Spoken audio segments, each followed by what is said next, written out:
Hey everyone, this is Tony. I'm the Dungeon Master for D&D Raw, and with me today are the following players. Hi, my name is Chris, and I play Auric Fireforge from Rumble Squad. Hi, my name is Adam, and I play Akiva Conchu from Sharpened Quill. Hi, my name is Nick, and I play Living Cromdell from Rumble Squad. And don't forget, you can find D&D Raw on all your favorite podcatchers. You could follow us on Twitter at RulesAsWritten, or you can email me directly at dm@dndraw.com. And feel free to join us on our Discord. We'll make sure to post the link in the description, or support us on Patreon at patreon.com/dndraw. So as a note, we are going to have spoilers for Sharpened Quill, episodes 1 through 12, and Rumble Squad, episodes 2-1 to 2-6. We'll also have the previouslys for both groups at the end of the recording, so stay tuned for that. All right, guys, so just as a note, we got a few questions, some higher level, like overall campaign stuff and some mechanic stuff. But overall, I was looking to see how you guys are feeling about Arc 2 throughout all this and what's been released so far. I know that there are a lot that's happened since the episodes that we've released, but yeah, let's jump into this mailbag. So this first question I have will be a bit of for Adam too, just on how you feel it went with the Mystic class and having Bethany as a Mystic. And if you guys, Chris and Nick, have any thoughts on the Mystic class, but basically it's, the question was, I would love to hear more about what it's like running the Mystic and how you balance it. So seeing her skill set, one of the things I did looking at all the skills that the Mystic had was finding ones that were too vague on stuff like duration or damage or ability and stuff like that, and fine tune it, or stuff that basically was repeated in other skills and remove them or change them to help fit the class better. But Adam, as a player, seeing Belinda and how her powers work, what are your thoughts on the Mystic class? Man, what a broken class. Straight up OP, yo. How broken. Jeez. Like, we experienced a lot more of the brokenness with Zarya, and part of that was because of how she rolled her stats, right? Because they were so good. But at the same time, stats can only take you so far if the abilities themselves are also quite broken. And I believe the sheer level of versatility that Belinda has is very, very high, and yet she deals more damage than every single one of us. She could probably party wipe both Rumble Squad and Sharpened Quill if we tried to take her on, and she wasn't anywhere where we could touch her. So one of her abilities, her AoE, she's got two. She's got her psychic crush ability, which like can really just paralyze foes in a queue, but she's got the one that's a wave that just, in the episode that was released, there was 7 different peritons, which are these deer bird hybrids. They have a deer's head, like with the antlers, on a giant bird's body. And in one round, she brought them all from full to 0 with a single attack. Yeah. All 7. See, here's the thing. Mike and I are there to play as bait that we're the heavy hitters, so you pay more attention to us, and she can just kill you all. With Zarya, part of it was like all of her abilities were definitely combat focused and all of that. But you're right. In a way, like the abilities were very broken. She could stealth better than the rogue Tor. She could fight in some ways with her psionic attacks better than fighters and hit harder. Yep. She also had some of those ranged abilities. And as Belinda, she has those ranged abilities that can deal more damage than some casters because she chooses how many points she can spend on some of these. Yeah. And when all else fails, she can just take control of the mini-boss and end the fight, thinking back to part 1. Yeah. She has abilities that let you just believe something she tells you for a certain amount of time. And the one thing about it that does change it is, unlike with Modify Memory, you can't break it, really. And they don't know it was her necessarily. There have been multiple times throughout the campaign where I'm just like, man, I'm really happy she's on our side. And also, poor Tony. I have fun with it, though, because here's the thing. I know once the other psychics start coming into play, that changes everything. Yeah. So you guys came across a spellweaver, though, that was detecting your thoughts without anybody knowing. Yes. And I am interested to see Belinda be more challenged, because so far it's been kind of a clean sweep. I mean, in a way, she's making sure you guys don't die, but you were going to say... Very thankful. Don't get me wrong here. Very, very thankful, because I like my boy, and I would like my boy to live. However, very broken. Mm-hmm. So, just curious, who out of the serviceable plots team has never been brought to 0 HP? Never? Yeah. Have any of us? Mike has. You have. I think I've been down once. You have, and I believe Mike has once. Once each.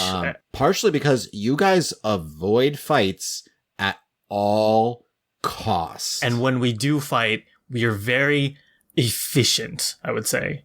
And Belinda, with the least HP in the party, then therefore is the only current party member not to have been brought to 0. I believe that is true. I don't think she's been knocked unconscious. Specifically because Mike and I very much so know that is our downside. So we specifically throw ourselves into situations where we will be the target of aggression.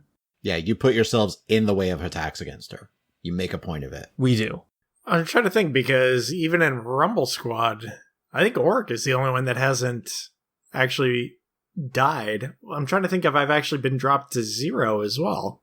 We protect Belinda because on top of all the brokenness, she is our healer. Part of it is Bethany made a point to be a support character. She is a support character, and yet...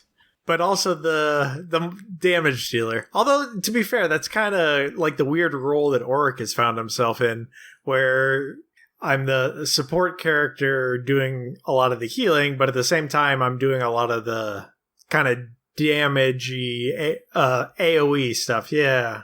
You do a lot of chipping away. That's what is good with yours. Through my experience with Belinda's Mystic class, I get what they were going for by trying to have each path kind of sort of sequester off different skills. You know, like Belinda's supposed to technically just be the support. Zarya was definitely supposed to be the more combat focused. However, it wasn't a great job. There's way too many options. The fact that she can deal so much damage, has so much utility, can heal, can revive, can XYZ. They didn't do enough of a good job, I feel, sequestering off different aspects of the path. I think part of it is I've been able to tweak it and make it work within the campaign that I'm running. Yes. But stuff like Belinda has a Revivify at 0 cost. It's just eye points. That's crazy. That's the majority of our expenses. Yeah. Yeah. So I gave her a power cost to using it instead of a monetary cost, because none of her abilities require monetary cost. They don't require materials because it's just her mind. And it wouldn't make sense to add materials, but I needed to have a drawback to using it. Yeah. But that's something I added in rather than, boop, they're back at 1. Oh, I know that clerics can do this and revive people, but they have to spend 300 gold in diamonds, and you just do it. Yeah. Or 500 if you want to do the better version. But she can't go higher than the Revivify version. Ah, okay. So you gotta act within that minute, within the moment. Yes. Which to me makes some sense. She's basically full on defibrillating. She is telling the person's brain, start the heart back. That is what her power is. Because like the way the psionics work, at least in my world and how I'm interpreting it, is when she is healing someone, she is telling that person's brain and body to heal faster or to circulate to those points. Or in the case of Revivify, like just start your heart before all of it like shuts down completely, which is why it can't be the 10-day revival, because brain's gone. Yes. Brain super dead. But yeah, any other thoughts on the Mystic class and how you guys have seen it work? Who would win? Zarya, Belinda, or Captain Marvel? Depends a little bit on the scenario. Yeah, it depends on the scenario. If Belinda, it's like Batman. If Belinda has prep time and she knows it's coming, more than likely if Belinda has distance, Belinda wins. Yes. If they see each other across the field, Belinda wins. That, given also the addition of in terms of resources and everything, while yes, Zarya has, whatever she's doing. Oh, you mean in the actual, like at level 20 Zarya? Level 20 Zarya will wipe the floor with current Belinda. Well, yeah, in this theoreticals, right? In terms of, if it's a straight on fight, yes, if she has range and everything like that, but also Belinda prepares. She has resources. Zarya has her bow, though. Yeah. Which is how she killed Ralayan. See, the fact that neither of you have yet named a scenario where Captain Marvel wins kind of says it all, in my opinion. Well, here's the thing. Captain Marvel could keep Zarya at bay with the level at the equivalent level to where Belinda is right now, just because of the range issue. But is Captain Marvel immune to mental charming attacks? As far as I'm aware, no, because she did forget her entire past and was manipulated mentally. Yeah. So there is history where mental manipulation works on Captain Marvel. Yeah. And I guess my scenario should assume that they're all level 20, because I'm pretty sure Captain Marvel is. 20? Here's the thing. I know Bethany does not want to go level 20 psychic for Belinda. So not being a level 20 psychic, I don't know how Belinda would do. I think she would do still really, really well. Yeah, because it also depends on which one of the subclass, multiclass she goes down. I mean, she went down Awakened for the psionic. No, not that one. The other one. Which one of the cleric subclasses it would be? Knowledge. Okay. God of knowledge. Yeah. I was like a dollar. But if Belinda did go full psychic, I still think Belinda could win. And again, if they're in an enclosed room, I think Zarya wins. Yeah. Because Zarya's got her toppling shift abilities. She's got all of her weaponry that she can enhance with powers. She literally has an ability that says, I hit you, roll to see if you reduce the damage with a blade. It's an ethereal strike. It says it hits. Oh, man. Roll for half. Wow. So no, like Zarya, close space, no problem. Even at some distance, I'm not so certain. One thing is, if this is a 3-way fight though, and why I give Belinda the edge on most of this, mental manipulation to Captain Marvel. Yep. That's your enemy to Zarya. Or I'm not here and have basically a 2-on-1, and then once Captain Marvel's weakened, take out Captain Marvel. That's why I would give the edge towards Belinda in most scenarios of a fight, personally. But then again, I know her moveset a lot better than you guys. And all this different things Belinda can do at level 8 or 9. But yeah, I think that's a good wrap-up point for that particular question. Yeah. The next question is, which PC has the most secrets we as the audience don't know yet?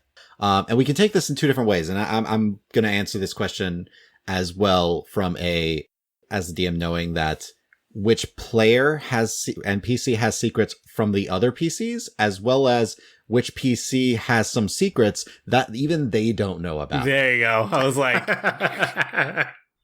I know where that's going. Because both Adam and Mike built characters to allow for that scenario where they have secrets. Because legitimately, Adam, you said, I have a patron I know nothing about. Do with him what you will. Also, he can mess with memories. Yes.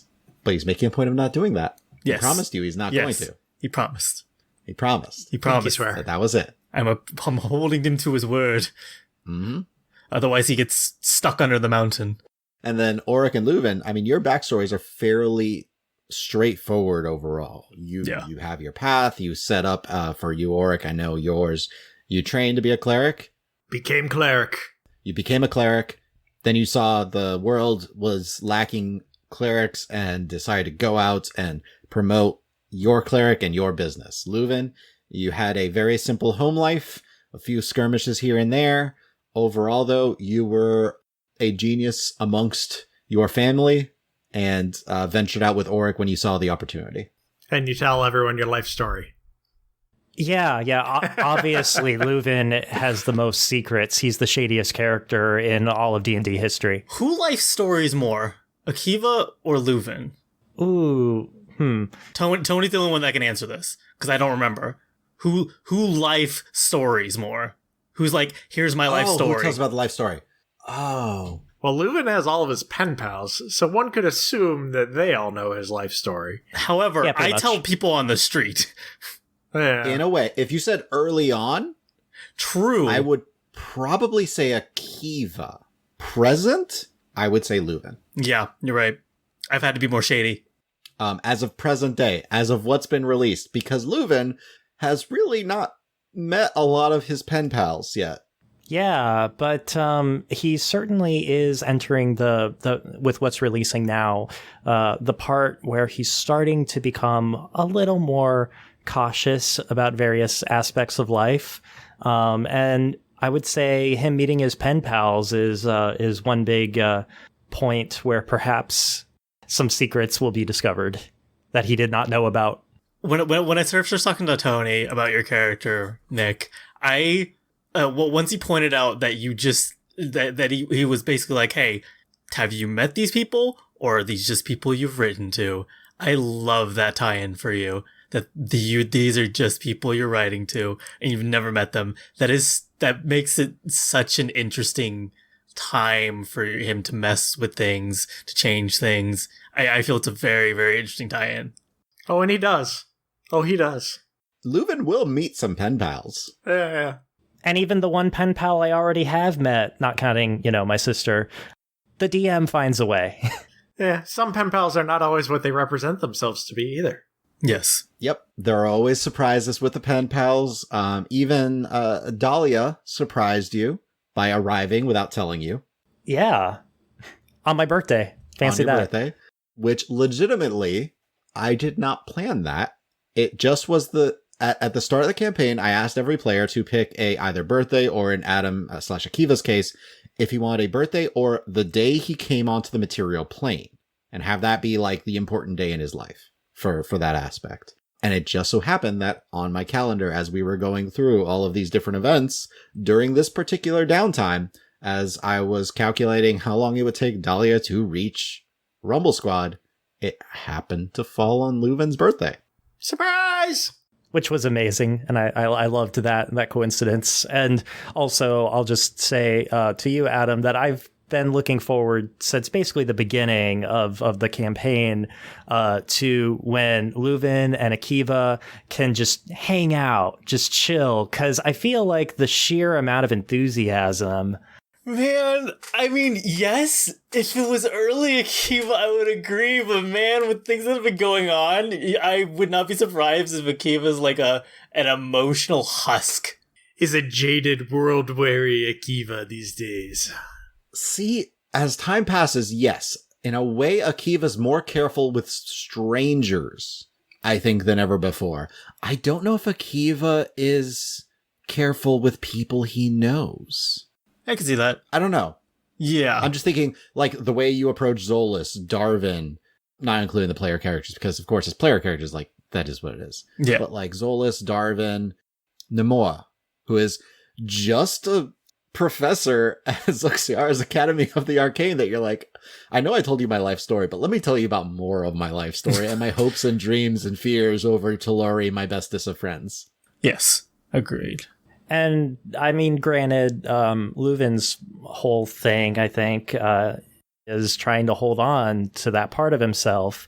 And sometimes I think he'll succeed, and sometimes maybe not so much. My goal, for the purposes of your campaigns, was to challenge your characters in their ideals, in their personalities, and have them face things that question what they value. And, of course, have stuff that might try to kill you along the way. That's just a given. Yeah, It's D&D. Might. Sometimes it's capture, but overall, like, I do enjoy seeing the difference in a lot of the characters, like how you guys were at the beginning versus how you are now and what's being released. Akiva's much more reserved with people and much less willing to deal with, I don't want to say snobbery, because that's not quite right, but pettiness. Pettiness has been, like, bothering Akiva more and more, considering, like, all the other stuff going on. 100%. That's actually just Adam's tiredness of it just leaking into Akiva. I'm so over it. See, I know that's a thing. And, like, with Leuven, like, you've had people sort of betray you. You've had surprises where, like, your trust has been shaken. So there's stuff out there that's continued to help develop and grow you to make you less likely to tell everybody everything or to just be completely honest. Yeah, and to actively want to start learning how to be deceptive. And then even with Auric, like, I know your faith in Yadamin has not been shaken. No. Like, that has been a given. But, like, even some of your conversations, like, maybe I should, like, even I was thinking with Pummel Patrol, the conversation of, like, do you just rely on Yadamin to do all the work for you? I know you're like, I'm going to work on stuff myself. I have a forge here. I'm going to build it myself. That was a good dig. I still got my dwarven pride. Yep. So it's a little bit of like his old stubbornness, but like trying to see like how that develops and grows over time. I do enjoy seeing that with the different characters and how you guys get more comfortable with these characters. So I enjoy that kind of stuff. That's fun to me. But yes, as far as which PC has the most secrets, we don't know yet. In terms of that the PC is aware of. Belinda, easy. Belinda. Easy. What? Hands down. She has secrets on secrets on secrets that have not been revealed.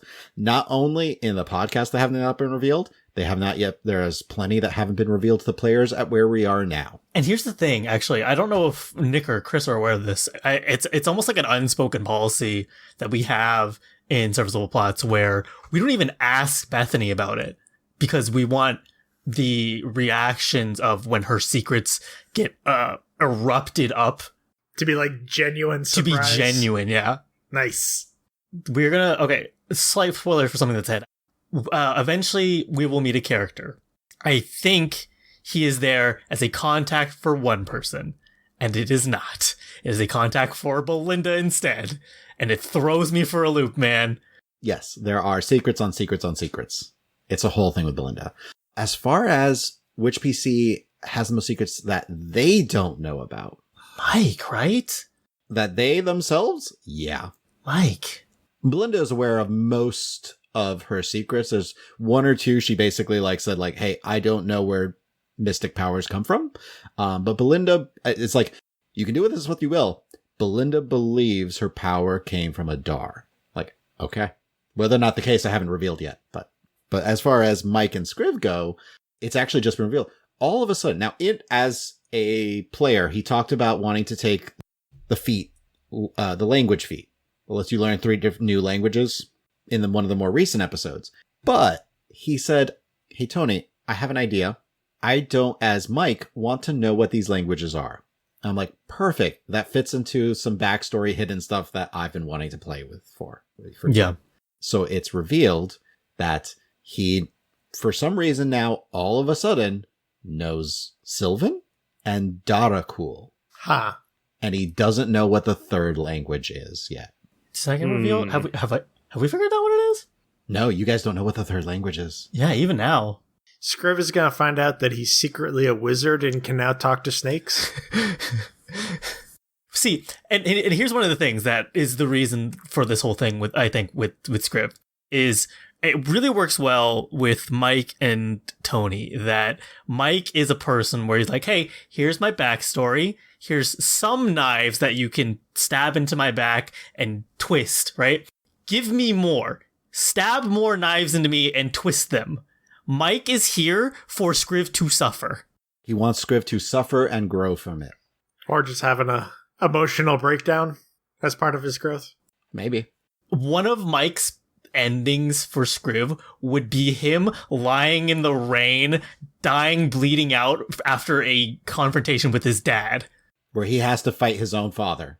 And Mike would be so happy with that. His ideal in that particular scenario is he just killed his father, but Yes. his father dealt a death blow that causes him to bleed out and die as the rain pours down on them. Yes. Wasn't this scenario also on a rooftop? I think he mentioned Yeah. part of it Yes. before. Top, cliffside, somewhere high. May have been a monologue about tears in the rain. Yes. Something along those lines. He would love that part. Actually, he did theorize for a while that he was, in fact, an automaton. Oh, yeah, he did. I told him flat out, no. Did he pitch the idea of like a magical homunculus, though? That's what he thought for himself, yes. Okay, well, there's a distinction between an automaton and a magical homunculus. Yes. He thought homunculus at one point too. It's like, well, maybe not automaton, maybe homunculus. And I'm like, no, buddy. I always knew he was Cloudfarer. All along. He was Cloudfarer 5.0. That's why From he the had future. such interesting writing when I pen palled my bird. But yeah, there's still plenty of secrets for Mike/Scriv. And Many he surprises. is, to quote him, he's here for it. He is here for it. Ha! I will say there might be some secrets, maybe not for Leuven specifically, but surrounding his pen pals, of course, and even perhaps something around his family. Who knows? And Oryx starting to delve into not necessarily his family, but there might be something with his old mentor. But those are secrets for the future. And what about Dahlia? Dahlia, we haven't even delved into her backstory yet. She knows there's secrets in her past. She knows about the fact that she is an Asimar, and her sister is studying to find out more about where they got their phoenix powers as a sorcerer, and where the angelic bloodline comes from. I'm sorry, her sister is also? Her sister is studying the history of things, of their family. She's got like 4 brothers and sisters. Where they got their powers. Yes? Her family members are also sorcerers. They might, not all of them, but some of her siblings might be. I mean, they are siblings. Leuven didn't get that bloodline. No, Leuven did not. It's too distant. Just a couple times too removed, you know? And yes, audience, Leuven or rather, Nick and Rachel did legitimately talk about where exactly in this family tree they would be related and how many times removed and what kind of cousins they were. Rachel has actually built her side of the family tree already, names and all. I just need to work on mine. This is legitimate. This is a thing. But yeah, any other thoughts on secrets from the PCs? Sharpened Quill is definitely more the secrets party than Rumble Squad fare. So I've always thought about it like this, and I like, it's no shade on either team. It's like there is a clear, distinct divide in the vibes of our different plays. You guys are very much a fun adventure with just a good time killing monsters and folks. We are very much let us suffer as a soap opera, and every one of us is here for it. I believe we have described as action adventure, Rumble Squad, drama, mystery, Sharpened Quill. Yes. Not that there's not mystery in both and some drama in both, but I think that's where we've described kind of the vibe of the two groups. Yes. So I like that we have kind of that distinctiveness, but it does lend to us having more secrets just because it lends to the overall, ha! It's my evil twin brother. Come back to haunt me. Yeah. I love the variety too. Oh yeah. No, it's been good. I've been enjoying all of the secrets revealed and all the little details. I have fun with it. But all right. Next question. Are we going to see any more of Elaine in the future? Currently, no, but that does not mean she's gone from the story. Whether or not she returns will depend a bit on what the party wants to do, as currently she is in the Rigorum. Rumble Squad may be venturing forth out of the Rigorum soon. But we might actually go to the Rigorum at some point, because Scriv is pushing for that. Yes. So it is entirely possible you will see more of Elaine in the future.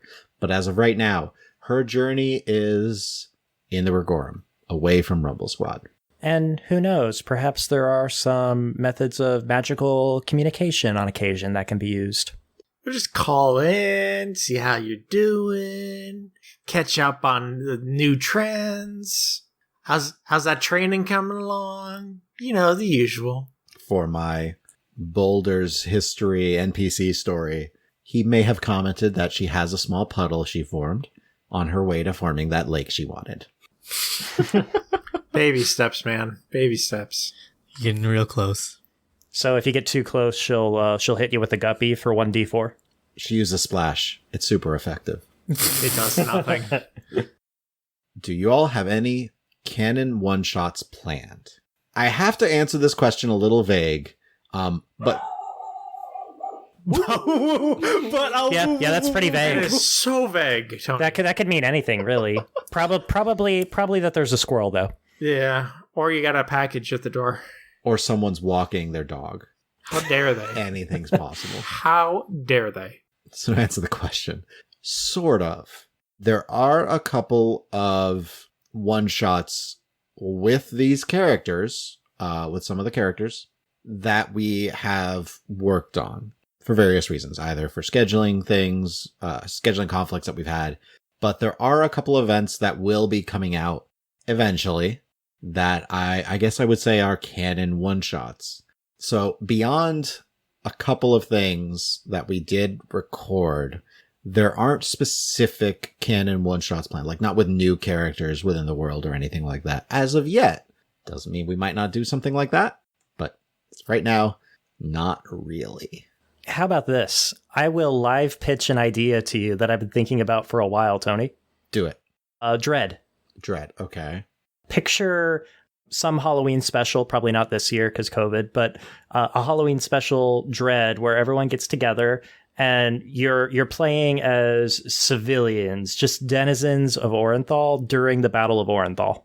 Ooh. Or we're playing. Depends who DMs, but... You remember what Orenthal was like just 1 year later, right, guys? Yep. In fact, they would probably be denizens of the Low Hills. You mean before it was just wrecked? Yeah, well, either Low Hills or Enclave Heights. I guess either works. How mean should we be? If you want to be meaner, it's the Low Hills. Works. That works then. They might know Daryl. I mean, Daryl might literally be fighting in the midst of all this. Actually, he would be. From what we had, Sildon, Zarya, Tor, all fought in the Battle of Orenthal. Mind you, to protect themselves and the people around them. Different places, but yeah, they're there. They were all there. It might even be that different players play someone from different districts and then all just come together somehow. Sadly, Kalima would not be at this fight. She'd be over in Miliamne. In the trenches. Doing her own thing. Mm-hmm. I mean, we could just say she was here, but that's not what we canonically have said. She'd be in the trenches with Sabaton playing in the background. Oh, she has a sending stone to someone she knows in Orenthal. There's a cameo. We can make it work. Honestly, it makes the most sense to have Antinua show up, and then, yes, that's why Kalima's there, because she's protecting Antinua. Because why not? It's like, but it doesn't make sense for the story. Yeah, sure, it's D&D. Stuff happens. Just have fun with it, man. It's plot. There's teleportation. She's only here for a couple hours. We're not here with the hardest of canon, okay? The most deadlocked canon. True. I try, but I don't want to, restrict it too much. We're not a team of, people triple checking over every single piece of canon because we would like to have fun with it. But the non-canon hurts me, Adam. It hurts me.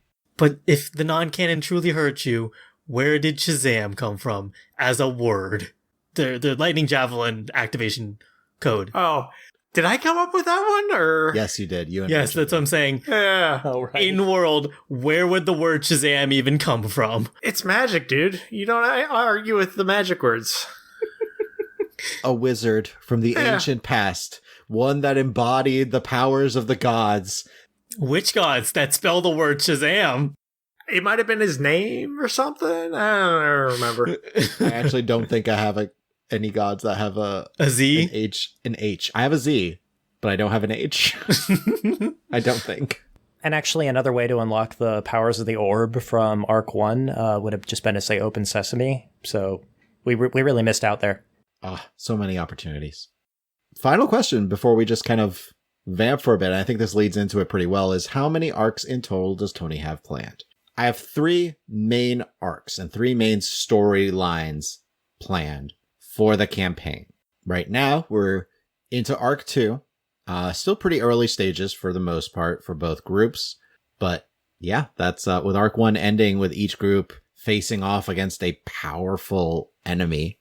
But basically, my intention is each arc end at the culmination of a major event that's occurring. For Rumble Squad, it was a battle that would devastate some of the protective guardians of the Regorum. The other guardians maybe aren't so protective, but they did happen to save Boulder, even if the fate of the Lady of Spirits is kind of gone. We hold hope, Tony. We hold out hope. Always hope. She just cannot be sensed. It's pretty bleak. And especially because there was a Shadar that was her attendant. Actually there to witness a death. Yeah. I'm sure it was just some minion that they watched die. Yeah. Sure. Minion, not important person. Yeah, there were like a million orcs there. Oh wait, no. It was a million. No, those ones were the orcs. We dealt with the You dealt with the hobgoblins. hobgoblins. Yeah, that one was us. Right. The orcs were the ancestral hearts that went after the Lady of Spirits. Right. I was going to say, if you did happen to choose Lady of Spirits for whatever reason, Taloria was not going to be there to help you because she was going to be busy witnessing the death. You mean she would have died anyway? No. She'd be going to watch Boulder. It's a death in the Regorum. Basically, that's all you get. She's in the area. She just needs to go see the important death. Whichever one you chose, she wouldn't be there to help you.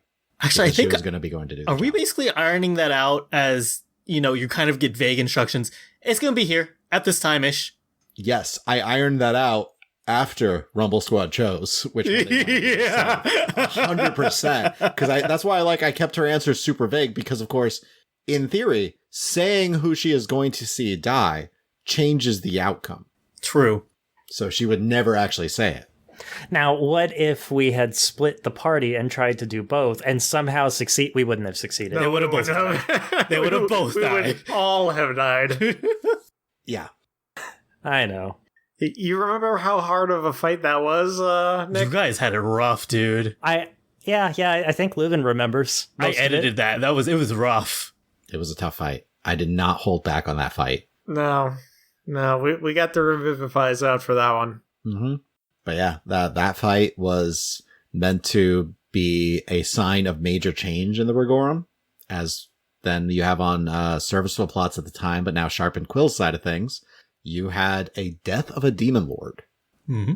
A major change within the confines of the Abyss, but also within the confines of the material plane, as undead were kind of everywhere for a while. Yep. Not that they still aren't, but, They're still undead, but there are no more deathlocks. Deathlocks no longer exist. Huh. They were specifically bound to Tenebris. Those guys suck. They're always knocking on your door like, hey, you want to join our death cult? It's like, dude, I've told you like 5 times. No, how many times are we going to have to infiltrate your stupid organization just to kill you all before you get the hint? I don't want to join your dumb death cult. No solicitors. Very, very recruity. But yeah, my intention for Arc 2 is a very similar thing where the final confrontation will culminate in kind of what are the next steps? What's the next stage in the group's journey? Yep. And then, of course, the final arc of the campaign will be the culmination of all of it. I mean, I know you guys are starting to get bits and pieces of, as things are right now, what that final confrontation is shaping up to look like. Yep. Tiny bits and pieces. Tiny, tiny bits and pieces. But bits and pieces. And of course, the further you get through the campaign and everything, the further along we go, the more clear the picture will be. The more terrifyingly clear. Terrifyingly clear. Basically, Arc 3 is that point where it's the last save point, and it's like, if there's anything else you want to do, please do so before...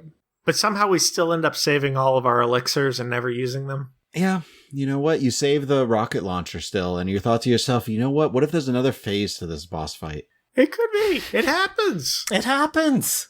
90s RPGs have taught me valuable lessons. This is true. Because there always is a bigger fish. It's not even its final form, man. Exactly. Anyways, those are all the questions we had planned. Is there anything so far from what's been released that you guys have as like a favorite event or something that happened? Because for Rumble Squad, you guys went to the plane of elemental earth and then came back and had Essentias on fire after doing a little bit of downtime. Whereas Sharpened Quill, you had the ball, as well as getting the chance to meet someone very famous and going to the Temple of the Prime. I enjoyed the flail snails. The flail I wanted snails, something man. fun with you guys. I just wanted a fun fight. Like, no big threats. It's just the biggest, trickiest part was the fact that they, like, you can't really use magic on them. They like shriek when you hit them. Once they're reduced to, like, their final flail, they just like shriek. And you kind of feel bad for them, you know? Oh, yeah. Yeah. I'm still hopeful of being able to find one of their shells at some point for crafting. You want one of those so bad. So bad. But your man. charisma checks were so bad. bad. Auric is not a charisma character. Now I'm just reliving Rachel's rendition of her name was Lola. She was a flail snail. Mm-hmm. Yep.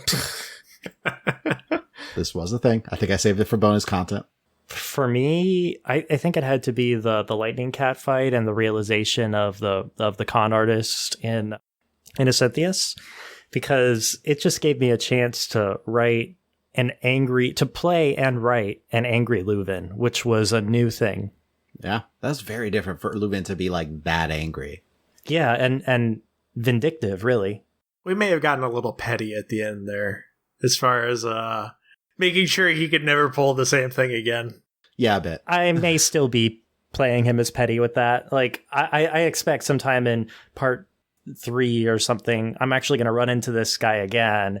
It's going to be like, you ruined my life. You had it coming. He's going to be a beggar. Yep. Mm-hmm. Justice served. I gotta say, I thoroughly enjoyed like the interactions back into Cynthias with you guys. Just overall. Kind of you guys getting to see these characters you hadn't seen in-game for months, in real life for like a year. I thoroughly enjoyed like some of the little bits and all that, just as you fell back into some of these NPCs. I had my disciple. Yeah, your little blacksmith disciple. Mm-hmm. That's exactly what I was thinking. But how about you, Adam? For Sharpened Quill, you know it's gotta be Orlais. Yep. I expected that. Oh, back in Arc 1? It's gotta. I mean, it was out of left field for it to go down the way it did. Yes. Do you have a favorite moment in Arc 2, though? I gotta say, I liked Pasha Kiva. I thought he was funny. Pasha Kiva was interesting to play because as a player, as Adam, I don't think much when I'm doing stuff. 100%. Adam is small brain. He just kind of does things and hopes it works out for the best. Very much channels Akiva, right? So to have to actually stop and think, okay, how can I be the most posh, irritating high elf in this situation? It was hard, man. Yeah. You had to think a lot more. It's actually really funny to me to hear that Akiva did that, because I've always imagined this scenario as part of, Leuven learning how to lie better, that there's a situation where he actually does have to pose as a high elf, basically use that part of his lineage and totally turn off the humbleness and the niceties. And see, I don't know if Leuven had the same reaction I did. I can imagine he kind of did, where the whole time I'm being posh, but I'm hating every single person I'm talking to because they're just petty children. They're the worst, and I hate them so much. Since you bring that up about petty children, I know one of my favorite moments still. It's pronounced Ferandalon. I am the traversal expert. It's pronounced teleport yourself off the edge of a cliff, please. The most conceited, opinionated character I think I've ever played. The worst. And literally, I don't think he's on the actual recording for more than a total of 10 minutes in the hours of episodes. Tony plays a lot of characters that are the worst, I've noticed. But this is the worst. Oh, just in that under your skin, if I was a different character, I'd just kill him. I would murder this guy. And what sucks is you did actually need him. Yeah. He was necessary. He was important to the mission. It wasn't just one of those cartoon antagonists or rivals that gets embarrassed in the end. No, he was essential to the mission. Yeah, but still were we. Worst. But you found a way around it, fortunately. But anyways, I think that's a good place to wrap it up, honestly. Thank you guys for joining me on this. Yeah. Yeah, a lot of fun. Yeah, these are always fun. Thanks. Thank you all for listening to this. We have a lot of fun discussing our characters and discussing the story, as well as, of course, playing the game itself. We're glad you guys are enjoying it too. Stay tuned. We will have our previous release for Sharpened Quill which will be followed right after by our previouslys for Rumble Squad. But until next time, bye. Bye-bye. Bye. Stay safe out there, adventurers. All right, everyone. So here is what's happened so far in Sharpened Quill. After acquiring the Blade of Tenebris and completing the ritual to destroy the Demon Lord, the party returned to the material plane and were able to enjoy a long rest within the Nathandam household and the hospitality of the Dawn Herald. Having made a name for themselves as Sharpened Quill, the party began to expand their business and enjoy a bit of downtime as they talk to friends, allies, and do some research on the various tomes and the map that they recovered from Tenebris' library. They eventually decide that they need to go and visit an old friend. The party found clues as to Salvador's whereabouts and finished their preparations for the ball and for the research that they were conducting on the various notes of Tenebris. As the day of the celebration over the victory of the Demon Lord comes closer, the party makes their final plans. The party finished their preparations for the ball with some games, a chat with Bai, and some fresh new haircuts before arriving at the Adamantine Palace as the group of Sharpened Quill is about to be introduced for the first time. Sharpened Quill begins to mingle with the partygoers during the events of the ball, trying to solve odd problems here and there and make more of a name for themselves among this esteemed clientele. Darvin approaches them, however, with news that he is attempting to make a play for head of his household, but his father, Fabian, has claimed to have some blackmail information on him. The party decides to try a multi-prong approach to see how they can resolve Darvin's problem. As Sharpened Quill continue to help several other partygoers and members of staff, Fabian reveals to Scriv that there are devilish machinations at play, particularly in regards to the Zamyar. Recovering a few scrolls and the blackmail from Fabian's office, Belinda starts to use her powers in order to explore Fabian's memories and attempts to collect more information. After confirming that Darvin was safe to make a play for the head of his household, the party continued to complete jobs that they had during the evening. While Belinda and Scriv attempted to secure passage to Solana, Nissa and Akiva sought out two bards who both were vying for the same position as royal entertainer, while Scriv and Belinda tried to hunt down Rowan and find the source of his con. Both parties are led to the same noble, Karak Berdir. As the ball comes to a close, with Darvin named the new head of the Nathandam household, Sharpened Quill go for a nice long rest before having several meetings the next day. First, with their new employee Rowan, followed by a debrief for Thovin as to what they've learned from the library of Tenebris. The party speak with Thovin Arborshade and inform him of what they've learned from the books obtained in the library of Tenebris and the various locations pointed out that were a part of the Zamyar Empire. Thovin fills them in with his own knowledge before promising to send them to Solana in order to look more into one of the places marked on Tenebris' map, the Temple of the Prime. As the party finish their final business in Orenthal, they prepare to meet Thovin the next day as they head out to Solana. The party arrived in the city of Ashmelin and began to explore the city, seeing the wonder of Solanan architecture, before arriving at the shrine to Vladir. Searching the shrine, they eventually found a portal that took them into the Temple of the Prime, where it seemed more challenges were awaiting them. The party began the challenges in the Temple of the Prime and finished the challenge of Archon. They continued on and tested their knowledge and wisdom in the challenge of Adar, before dealing with their own internal struggles with the challenge of Surdea. The party completed the fourth and final trial in the Temple of the Prime, before meeting a spellweaver named Viendrid. Viendrid has guarded the knowledge here for many, many years, and after a long discussion on the Zamyar Empire and the imprisonment of Vodarum, he granted the party Starlight's Gaze before allowing them safe passage out of the temple, and even allowing Dorahil, the cleric to Vladir, access to these ruins, where she may study and help guard the information with him. After a bit of shopping at Kuhn's Clocks and Curios, The party went to the travel agency, the Flying Carpet, and booked passage to Helimian on an airship known as the Galoo.